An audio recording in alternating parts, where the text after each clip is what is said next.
It's a crisis of caring if the government's going to say, we're going to criminalize homelessness. Between me I think I need to ask this question a little bit more clearly, maybe. Wait, is there 70 Doug, you billion put us in into an extra $100 billion of debt. How does any one government spend $100 billion? $2.2 billion that you're spending right now to subsidize a luxury spa in downtown Toronto. That's $400 per household in Ontario. None of this can happen under their 3 watches because I'll tell you, the economy would go down quicker than the Canadian bobsled downhill. Canadian Voter Podcast, Episode 2. Will the debate about a luxury spa and fantasy tunnel hold Doug Ford back from a majority?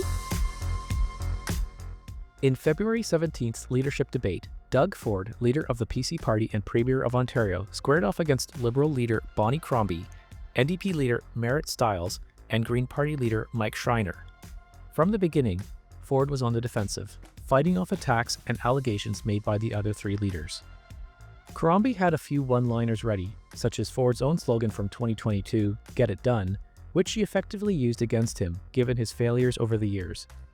She also attacked him for increasing Ontario's debt by $100 billion and a fantasy tunnel that could take 40 years to build. Crombie drove home the reality that the tunnel under the 401 will not solve the province's current traffic issues in a reasonable time frame. Unfortunately, at the start of the debate, her timing was a bit off with the zingers, and her hand gestures awkwardly mirrored host David Commons a little too much, but she quickly improved over the course of the hour and a half. Crombie also launched attacks directly at the Premier, such as when she asked, "Doug, I have one question for you and one question only. After 7 years of lies, why should anyone trust a word you say?" Crombie was also the only leader to talk about lowering auto insurance premiums and accepted Mike Schreiner's challenge to release a costed platform. Marit Stiles, on the other hand, went after both Ford and Crombie during the debate. She attacked Ford right away for calling the election and quitting his job. She also attacked his $2.2 billion luxury spa plan for Ontario Place, pointing out that most Ontarians might never get to go there. However, in a surprise move halfway through the debate, Stiles changed targets and went after Crombie for accepting donations from private healthcare insiders. Stiles didn't escape the debate without taking damage though. One of the co-hosts, Siobhan Morris, put Stiles on the hot seat by asking her what her party's plan was to deal with the addiction crisis in the province, and it was clear Stiles was not ready for it due to her long, almost rambling reply. Given the sudden election call, I'll give Stiles a pass on this. The candidates are only human, and expecting each party to have policies ready, let alone memorized in such a short time frame, is challenging. All of them did far better than I ever could. Overall, the NDP leader impressed us the most, and we felt Stiles performed best at the debate.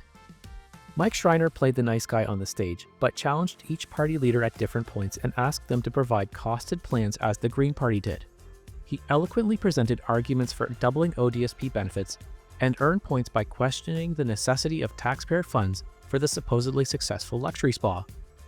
Why taxpayers have to fork out billions for this spa is a good question, and Ford fumbled to provide a respectable answer that didn't make it sound like the $2.2 billion was simply corporate welfare. Schreiner also pointed out the $200 checks Ford sent out to everyone in the province just before the election. For example, a family of 4 receives $800. Mr. Schreiner, however, opted to discuss the wealth gap between the average Ontarian and individuals such as Galen Weston, the former Loblaws president, rather than highlighting the $200 checks were funded by borrowed money our children will eventually have to repay, or to accuse Ford of buying votes. Like Stiles, Schreiner had questions for Crombie. However, the questions for the Liberal leader seemed easy, and Crombie's answers made her look good. Last, but certainly not least, Doug Ford had a strong presence on stage. However, his answers often left much to be desired. His repeated claims that only he could maintain a good economy and his frequent unfavorable comparisons of Mississauga's Mayor Carolyn Parrish to Bonnie Crombie, despite earlier praise for Crombie, were unconvincing. He even made the accusation at one point that the Green Party was partially responsible for Ontario Place deteriorating, despite the Green Party never holding power provincially, and rambled about the economy going downhill quicker than the Canadian bobsled downhill, which left us scratching our heads wondering if the Premier had run out of gas as the debate went on. Explaining the flip-flopping on issues proved complicated for the Premier. When asked by host David Common if his government would build housing on the Greenbelt, Ford answered, "No," and I think I was pretty clear. I said I was, then I wasn't. Then I went ahead and did it. I don't know why no one on stage brought up the RCMP investigation into Doug Ford's government regarding the Greenbelt scandal. It would have been a great opportunity to let the voters know something wrong might have occurred here and that the RCMP is involved. Ultimately, the three opposition leaders could not land a killing blow against Doug Ford. Ford, however, might have damaged himself with bizarre statements, flip-flopping, and an odd claim that by having a strong mandate, he will work harder than he has ever worked and fight against Donald Trump like we've never seen before. He could have done all that without calling an election, which might cost $189 million, taxpayer dollars that someone else could have spent more wisely. Thank you for listening. Until the next episode, we hope you take care and stay curious about what our political establishment has done and are planning to do in the future with your rights and your tax dollars.